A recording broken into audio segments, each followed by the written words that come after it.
সুন্দরবনে ক্যামেরা ট্র্যাপিংয়ের মাধ্যমে তৃতীয় পর্যায়ে বাঘ জরিপ সম্পূর্ণ সরকারি অর্থায়নে সুন্দরবন বাঘ সংরক্ষণ প্রকল্পের আওতায় 2023 সালের জানুয়ারি মাস থেকে শুরু হয়ে 2024 সালের অর্থাৎ এই বছরের মার্চ মাসে শেষ হয়েছে। এই বাঘ জরিপে সুন্দরবনের সাতক্ষীরা, খুলনা, চাঁদপাই ও শরণখোলা রেঞ্জে 4টি ব্লকে 605টি গ্রিডে স্বয়ংক্রিয় ক্যামেরা স্থাপন করা হয়। 4 বর্গ কিলোমিটার আয়তনের প্রতিটি গ্রিডে বাঘের গতিপথ, বিচরণ, অবস্থান ইত্যাদি বিষয়ে পর্যবেক্ষণ করে সতর্কতার সাথে 2টি ক্যামেরা স্থাপন করা হয়। 605টি গ্রিডে পর্যায়ক্রমে 1210টি ক্যামেরা মোট 318 দিন রেখে দেওয়া হয় এবং 368টি গ্রিডের ক্যামেরায় বাঘের ছবি পাওয়া যায়। 10 লক্ষাধিক ছবি ও ভিডিও থেকে শুধুমাত্র বাঘের ছবি পাওয়া যায় 7297টি। এত বিপুল সংখ্যক বাঘের ছবি ইতোপূর্বে পাওয়া যায়নি। ক্যামেরা ট্র্যাপিংয়ের মাধ্যমে স্বয়ংক্রিয়ভাবে বাঘের ছবি তোলার মূল উদ্দেশ্য হলো বাঘের দেহে যে ডোরাকাটা দাগ আছে তা সুস্পষ্টভাবে চিহ্নিত করা। বাঘের ডোরাকাটা দাগ ও দেহের বিভিন্ন অংশের ছবি বিশ্লেষণ করে একক ও অনন্য বাঘের ছবি শনাক্ত করা হয়।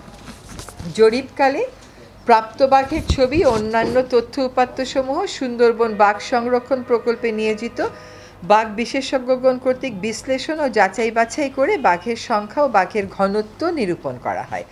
এছাড়া জরিপের তথ্য উপাত্ত বিশ্লেষণের পর ভারত, নিউজিল্যান্ড ও মার্কিন যুক্তরাষ্ট্রের বন্যপ্রাণী বিশেষজ্ঞ ও বিশ্ববিদ্যালয়ের অধ্যাপকের মতামত গ্রহণ করা হয়। সার্বিক বিচার বিশ্লেষণে 2023-24 সালে সুন্দরবনে পরিচালিত বাঘ জরিপে বাঘের সংখ্যা 125টি পাওয়া যায় এবং প্রতি 100 বর্গ কিলোমিটার বনে বাঘের ঘনত্ব পাওয়া যায় 2.64।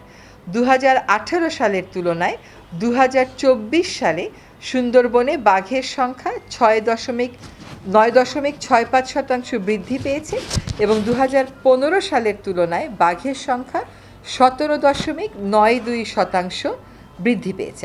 আর লোকালয়ে যদি কোনো বাঘ চলে আসে তাকে পিটিয়ে মেরে ফেলার যে একটা টেন্ডেন্সি, সেটাকে রোধ করার জন্য তাকে যেন আবার ওই বাঘটাকে বনে ফিরিয়ে দেয়, এই জন্য স্থানীয় জনগোষ্ঠীকে সম্পৃক্ত করে 49টি ভিলেজ টাইগার রেসপন্স টিম গঠন করা হয়েছে এবং তাদেরকে প্রশিক্ষণ দেওয়া হয়েছে।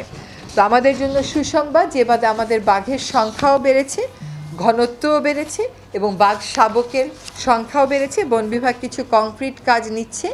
আশা করি সকলের সহযোগিতায় আমরা সুন্দরবনের বাঘ, যেটা আমাদের জাতীয় প্রাণী কেবল নয়, যেটা আমাদের জাতীয় ঐতিহ্য, আমরা ক্রিকেট খেললেও বলি টাইগার্স, তো সেটাকে আমরা বহু সংখ্যায় বাড়াতে পারবো। ধন্যবাদ।